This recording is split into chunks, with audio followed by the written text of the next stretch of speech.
આપ જોઈ રહ્યા છો સેક્યુલર ગુજરાત ન્યૂઝ। વડોદરાના નવલખી કૃત્રિમ તળાવ સહિત વિવિધ તળાવોમાં શ્રીજીની પ્રતિમાનું વિસર્જન કરાયું। ગણેશ ચતુર્થીથી વડોદરા શહેરમાં 10 દિવસનું આતિથ્ય માણવા માટે પધારેલા ભગવાન ગણેશજીને નગરજનોએ પૂજ્યા વર્ષી લવકરિયાના વચન લઈ ભારે હૈયે ભાવભરી વિદાય આપી હતી।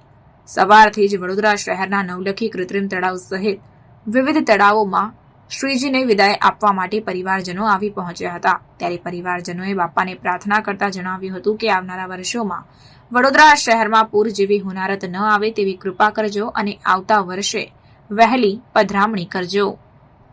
રિપોર્ટર ઇબ્રાહિમ તૈયડીવાલા સાથે cameraman Arif Saiyad, secular Gujarat news, Vadodara. ગણેશોત્સવના શ્રીજીની વિસર્જન યાત્રા છે। હાલ અમે નવરાત્રી નવલખી જે કૃત્રિમ તળાવ છે ત્યાં આગળ પહોંચી ગયેલ છે। 10 દિવસનું આતિથ્ય માંડ્યા બાદ બાપા આજે વિદાય લઈ રહ્યા છે। ખૂબ ભારે મનથી આજે બાપાને વિદાય કરી રહ્યા છે અને સાથે પ્રાર્થના કરી રહ્યા છે કે આવતા વર્ષે વહેલા આવો અને સર્વેના દુઃખ હરી લો અને સર્વેને ચૂપ કરો એવી ગણેશજીને પ્રાર્થના છે। ગણપતિ બાપા।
સમાચારોની અવનવી અપડેટ્સ માટે જોતા રહો સેક્યુલર ગુજરાત ન્યૂઝ. સાથે સેક્યુલર ગુજરાત ન્યૂઝ ચેનલને લાઇક, શેર અને સબસ્ક્રાઇબ કરો અને બેલ આઇકોન દબાવીને સમાચારોની ઝડપી માહિતી મેળવો.